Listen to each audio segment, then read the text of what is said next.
আসসালামু আলাইকুম গাইস। আশা করি ভালো আছো। আলহামদুলিল্লাহ। আল্লাহর রহমতে আমিও ভালো আছি। তো ফিরে আসলাম নতুন একটি রিঅ্যাকশন ভিডিও নিয়ে। তো আজকের ভিডিওর টাইটেলটি হলো Honor X6D 5G রিভিউ সবচেয়ে কম বাজেটের সেরা 5G ফোন। ওকে। তো সবচেয়ে কম বাজেটের সেরা 5G ফোন সেটা আমরা দেখব অবশ্যই। তো ভিডিওটি নিচে অবশ্যই Tech-Hunt24 চ্যানেল থেকে তাদেরকে ফুল ক্রেডিট দেওয়ান। তাদের ভিডিও লিঙ্কটা অবশ্যই আমাদের চ্যানেলের ডেসক্রিপশন বক্সে দেওয়া থাকবে। চাইলে তোমরা চেক আউট করতে পারো।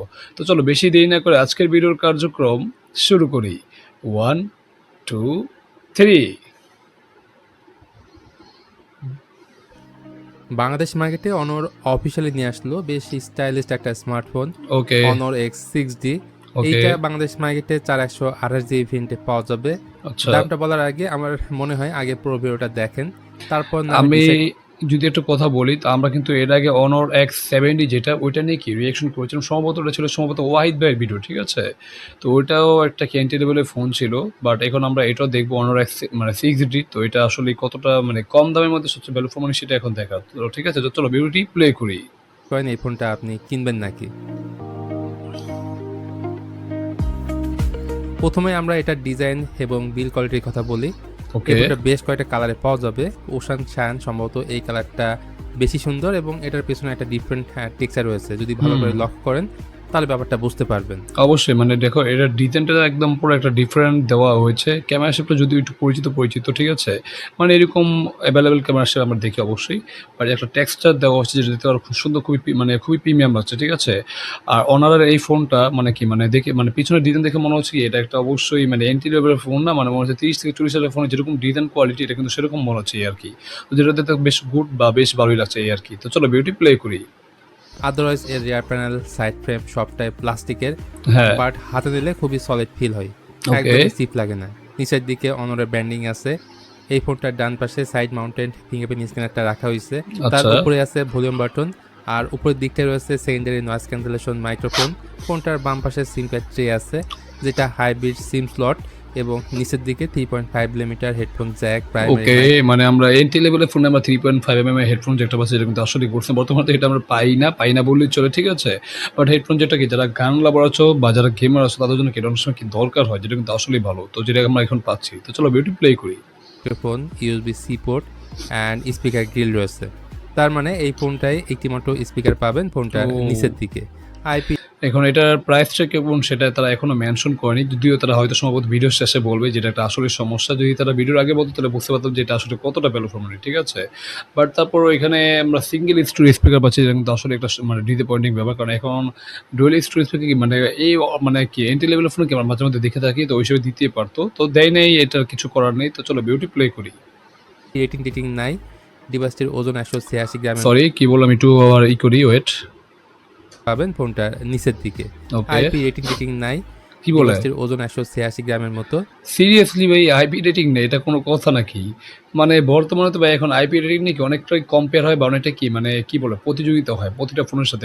এন্ট্রি লেভেল ফোন থেকে একদম হাই রেঞ্জের ফোনের সাথে কি মানে আইপি রেটিং নিয়ে কি এটা ভালো একটা কি মানে কম্পিটিশন হয়, ঠিক আছে? তো হিসেবে সেটা আমরা পাচ্ছি না, যেটা কিন্তু আসলে ডিসঅ্যাপয়েন্টিং। মানে ফোনটা যদি পানিতে পড়ে যায়, বৃষ্টিতে ভিজে যায় বা পানি ছিটে পড়ে বা ধুলোবালি হয় মানে লাগে, তাহলে ফোনটা কিন্তু ভাই শেষ, ঠিক আছে? এটা অবশ্যই মাথায় রাখা উচিত। তো যেটা আসলে একটা ডিসঅ্যাপয়েন্টিং বা হতাশাজনক ব্যাপার। তো চলো ভিডিওটি প্লে করি। সেদিক থেকেও ফোনটা খুব একটা ভারী না, লাইট ওকে, ওয়েট বলতে পারেন। আইপি রেটিং পাচ্ছেন, এটাই হতাশার। ফোনের display size 6.75 inch TFT HD panel plus. মতো এটা, যা এইচডি প্লাস রেজলিউশনের। বাট ওকে, আপনি পেয়ে যাবেন 90 হার্জ রিফ্রেশ রেট, খুব স্বাভাবিক। এখানে 120 হার্জ থাকার দরকার ছিল। একই সাথে একটা জায়গায় কমতিও আছে, ওয়াটার ড্রপ নস। যে জিনিস এই ডিসপ্লেটা ভাই আসলেই সমস্যা। এমনিতেই মানে অনেক কিছু কস্ট কাট করেছে তারা, আবার দিয়েছে ওয়াটার ড্রপ নচ, যেটা কিন্তু আসলে ডিসঅ্যাপয়েন্টিং। এই ডিসপ্লেটা এখন বর্তমানের সাথে যায় না, যেটা আসলে সমস্যা। এখানে যদি একটা পাঞ্চুল কাউন্টার দিতে পারতো তাহলে আসলেই ভালো হতো। আর এটা মানে ওয়াটার ড্রপ নচটা এটা আসলেই সমস্যা। যদিও আবার এখানে মানে চিন বেজেলগুলো কি অনেক মোটা। তো চিন বেজেল বাজেট হিসেবে আমরা না হয় কনসিডার করলাম। বাট এখানে ওয়াটার ড্রপ নচ এটা ভাই আসলে কনসিডার করা যায় না। এটা কি আসলে একটু মানে খুবই খারাপ লাগে এই আরকি। তো চলো ভিডিওটি প্লে করি। জিনিসটা আসলে এই যুগের সাথে একদমই যায় না। হুম, এখানে 500 ক্যামেরা কাটর দিয়ে আসলে এই ডিসপ্লেটা আবার অনেক সুন্দর লাগতো। সেটাই। তাছাড়া 450 নিটস পিক ব্রাইটনেস রয়েছে, আচ্ছা। যা আউটডোরে ডিরেক্ট সূর্যের রোদ পড়লে ব্রাইটনেস আপনার কাছে একটু কম লাগবে। আর ডিসপ্লের ওপরে অ্যালুমিনিয়াম সিলিকেট গ্লাস ব্যবহার করা হয়েছে। আচ্ছা, আচ্ছা। আর ডিসপ্লেটা হলো টিএফটি ডিসপ্লে, তো বেশ কালারফুল, অনেকটা অ্যামোলেড মানে অ্যামোলেডের ডিসপ্লে যেরকম কালারফুল হয় না, টিএফটি ডিসপ্লে কি একটু কালারফুল হয়, যেটা কিন্তু আসলে ভালো, খারাপ না। যদিও অ্যামোলেড ভাইব দিবে না এই আর কি, তবে ওভারঅল কাজ চালানোর মতো এই আর কি। তো চলো ভিডিও প্লে করি। এই ফোনের রিয়ারে 50 মেগাপিক্সেলের মেইন ক্যামেরা আছে, সেই সাথে আচ্ছা 0.08 মেগাপিক্সেলের আরও একটা ক্যামেরা আছে, আর ফ্রন্টে রয়েছে মাত্র 5 মেগাপিক্সেলের সেলফি ক্যামেরা। আচ্ছা আচ্ছা। আমার মনে হয় এখানে অন্তত 8 মেগাপিক্সেলের সেলফি ক্যামেরা দিলে ভালো একটা ক্যামেরা সেটআপ বলা যাইতো। হুম। তারপর আল্ট্রাওয়াইড ক্যামেরাটা নাই, ভিডিও ক্ষেত্রে ইআইএস এবং ওআইএস এর কোনোটাই নাই। আর যেহেতু এটা এন্ট্রি লেভেল ফোন, তো ইআইএস ওআইএস থাকবে না, এটি তো স্বাভাবিক, তাই না? আল্ট্রা তো দূরের কথা, আল্ট্রা তো প্রশ্নই আসে না। তো এটা ঠিক আছে, দিলে তো ভালোই হয়, দিলে তো সবকিছু ভালো, তাই না? বাট এটা যেহেতু এন্ট্রি লেভেল ফোন, এগুলো থাকবে না, এটাই স্বাভাবিক। তো চলো বিউটি প্লে করি।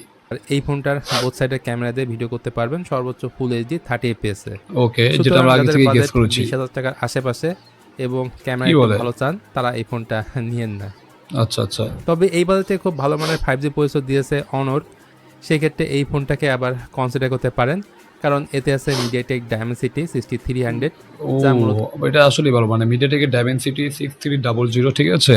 যেটা এই বাজেটের মধ্যে, এখন বাজেটটা কত সেটা এখনো জানতে পারলাম না। তো তারপর যদি আমি ধরে নিলাম, যদি এটা এন্ট্রি লেভেলের ফোন হয়, 12 থেকে 13 হাজার টাকার মধ্যে হয়, তাহলে এই চিপসেটটা আসলে এক কথায় অসাধারণ হয়। বিশেষ করে ইউনি এসএসসি চিপসেট থেকে মিডিয়াটেক ডাইমেনসিটি 6300, এটা অবশ্যই একটা পাওয়ারফুল এসএসসি, তো যেটা আসলে গুডসে। তো চলো বিউটি প্লে করি।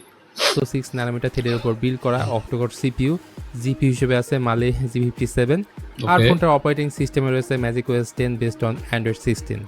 বাংলাদেশ মার্কেটে এই ফোন শুরুতে একটা ভেরিয়েন্টে আসবে, 4GB হচ্ছে ফিজিক্যাল র্যাম প্লাস 4GB হচ্ছে। ওরে, 4 জিবি 128 জিবি এক্সপেক্টেড 19,999 টাকা। সিরিয়াসলি ভাই, এটা এখনো বাংলাদেশে আসেনি, তাহলে তারা এক্সপেক্টেড করে রেখেছে 19,900, মানে 20,000 টাকার একটা ফোন। তো 20,000 টাকা হিসেবে হ্যাঁ, চিপসেটটা আসলে ভালো, খারাপ না। 6300 ডায়মেনসিটি, এটা ভালো চিপস বলা যায়, খারাপ না। বাট এখানে যেখানে তারা কস্ট করেছে, বিশেষ করে ডিসপ্লেটা তারা দিচ্ছে মানে কি ওয়াটার ড্রপ না, যেটা একটা তারা বড় সড়ো কস্ট করছে, যেটা এটা আসলেই সমস্যা। আর টিএফটি ডিসপ্লে দিচ্ছে, হ্যাঁ এটা বেশ কালারফুল, ঠিক আছে, বাট ওভারঅল কি বলে অ্যামাউন্ট তো আসলে ভালো হতো। তো এই তো, তো চলো বিউটি প্লে করি। ভার্চুয়াল র্যাম আর ইন্টারনাল স্টোরেজ হচ্ছে 128GB। ওকে। এর অফিসিয়াল দাম হবে 20,000 টাকার আশেপাশে, আচ্ছা আচ্ছা। যেটা অনর অফিসিয়ালি প্রাইসটা এখনো জানায়নি, তবে আমরা অথেন্টিক সোর্স থেকে জানতে পারছি।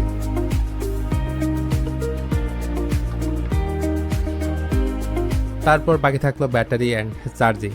এখানে 5260 mAh এর ব্যাটারি ব্যবহার করা হয়েছে, সাথে সিরিয়াসলি ফোনের বক্সে পাবেন মাত্র 15 ওয়াটের একটা চার্জার। মনে হচ্ছে তারা ব্যাটারিটা একদম খেয়েই দিয়েছে, ঠিক আছে, মানে 5260 mAh এর ব্যাটারি, যেটা কিন্তু আসলে ডিসঅ্যাপয়েন্টিং। এর থেকে কম দামের ফোনের মধ্যে আমরা 7,000 6000 mAh এর ব্যাটারি পাই, বাট একটা 20,000 টাকার ফোন, মানে এক্সপেক্টেড প্রাইস, ঠিক আছে, তো সেখানে আর হচ্ছে 5260, যেটা কিন্তু আসলে হতাশার ব্যাপার। আর 15 ওয়াটের চার্জারটা মনে হচ্ছে কম, তো যেটা আসলে ডিসঅ্যাপয়েন্টিং। তো যেখানে তারা পুরো ব্যাটারি যে কম্বোটা, সেটা কি পুরোপুরি তারা নষ্ট করে দিয়েছে। এটা যদি আরেকটু বেশি দিত, আর ব্যাটারি চার্জারটা যদি আরেকটু বড় দিত, তাহলে আরোই ভালো হতো এই আর কি। তো চলো বিউটি প্লে করি। যেটা দিয়ে এই ফোনটিকে ফুল চার্জ করতে বেশ লম্বা সময় লাগবে। সেটাই। তো এই ছিল অনর X6D। যারা 20,000 টাকার আশেপাশে একটা অফিসিয়াল 5G ফোন খুঁজছিলেন, তারা চাইলে এই ফোনটা দেখতে পারেন, যেটা 1 থেকে 2 সপ্তাহের মধ্যে বাংলাদেশ মার্কেটে অ্যাভেলেবেল হয়ে যাবে। ওকে। আর ভিডিওটি আপনাদের কাছে কেমন লাগলো সেটা অবশ্যই জানাতে পারেন কমেন্ট করে। ভিডিওটি ভালো লাগলে please hit the like button, share করতে পারেন আপনার বন্ধুদের সাথে। আজকের ভিডিওটা এই পর্যন্তই, সবাই ভালো থাকবেন, দেখা হবে অন্য কোনো টপিকস নিয়ে খুব শীঘ্রই। তো যাই হোক গাইস, আমরা এখানে ভিডিওটি শেষ করে দিলাম। তো আমরা দেখে নিলাম অনর X6D এর 5G এর কি একটা রিভিউ, ঠিক আছে। তো এটা যদি এটা একটা 20,000 টাকার ফোন ভাই, যেটা আমি আসলেই মানতে পারছি না। 20,000 টাকা হিসেবে কি এটা প্রাইসটা একটু বেশি হয়ে যাচ্ছে, বা প্রাইস হিসেবে কি এটা ভ্যালু ফর মানি ফোনটা কি বলতে পারছি না, ঠিক আছে। তো প্রথমে তারা যদি বলি, প্রথমে কমতি যদি কথা বলি, তাহলে সেখানে তারা আইপি রেটিংই দেয় না। 20,000 টাকার ফোন মধ্যে আমরা কোনো আইপি রেটিং পাচ্ছি না, যেটা কিন্তু আসলে ডিসঅ্যাপয়েন্টিং। বর্তমানে কিন্তু আইপি রেটিংয়ে অনেক কম্পিটিশন, যেটা আমরা বিরতেই বলেছিলাম, তো যেটা তারা দেয় না, যেটা একটা প্রথম সমস্যা। দ্বিতীয়ত, এখানে যে আমরা মানে ক্যামেরা সেটআপটা পাচ্ছি, সেটআপটা ঠিকঠাক নেই। মানে একটা আল্ট্রা সেন্সর 20,000 টাকা ফোন, সেটা আল্ট্রা সেন্সর কি দেওয়া দরকার ছিল, কিন্তু 5 মেগাপিক্সেল যে আল্ট্রা দিত, তার উপর বলতাম যে ঠিকঠাক ছিল, বা তারা সেটাও দেয়নি, যেটা কিন্তু আসলে ডিসঅ্যাপয়েন্টিং। আর সেলফি ক্যামেরা যেটা ওটা দিয়েছে মাত্র 5 মেগাপিক্সেল। 20,000 টাকা ফোনের মধ্যে যদি 5 মেগাপিক্সেল আমরা সেলফি ক্যামেরা পাই, এটা কি আসলে মানা যায়? এটা কিন্তু আসলে সমস্যা। তো যেটা তারা ক্যামেরা তো কি তারা একে পুরোপুরি কস্কার করেছে, বাট দামটা রেখেছে বেশি। আর ব্যাটারিটা পুরোপুরি খেয়ে দিয়েছে বলা যায়। 5260 mAh ব্যাটারি, 15 ওয়াটের ফাস্ট চার্জার, যেটা কিন্তু আসলে সমস্যা। কারণ এখানে যদি 6,000 বা 7,000 mAh ব্যাটারি দিয়ে আসতো। আর চার্জার যদি তোমার কি বলে মানে 23 ওয়াট বা 25 ওয়াটের একটা চার্জার দিয়ে আসতো তাহলে বলতাম যে না মোটামুটি বাজেট হিসেবে ঠিকঠাক ছিল এই আরকি। বাট তারা যে বাজেটে ফোনটা এনেছে এটা আসলে একটা সমস্যার ব্যাপার। মানে এখানে অনেকগুলোই সমস্যা আছে। বাট এসএসডি যেটা দিয়েছে এটা মোটামুটি ঠিক আছে। 20,000 টাকা হিসেবে 6300 মোটামুটি একটা পাওয়ারফুল এসএসডি বলা যায় মিড রেঞ্জের মোটামুটি মানে মিড রেঞ্জের কাছাকাছি যেটুকু একটা চিপসেট বলা যায় এটা। রেগুলার কাজ সব করতে পারবে কোনো সমস্যা নাই বা যারা শখের গেমিং করে তারা গেমিংও করতে পারবে আরকি। আর রেগুলার কাজ সবই করতে কোনো সমস্যা নাই। তো এই ছিল আমার একটা ওভারভিউ বা রিঅ্যাকশন। তো তোমাদের কাছে আজকের ভিডিওটি কেমন হলো তোমরা অবশ্যই কমেন্ট করে জানাতে পারো। ভালো লাগলে অবশ্যই লাইক কমেন্ট শেয়ার, চ্যানেলে নতুন হলে অবশ্যই আমাদের চ্যানেলটিকে must subscribe and get the bell icon. দেখা হবে নতুন কোনো রিঅ্যাকশন ভিডিওতে। সে পর্যন্ত তোমরা ভালো থাকো। আল্লাহ হাফেজ।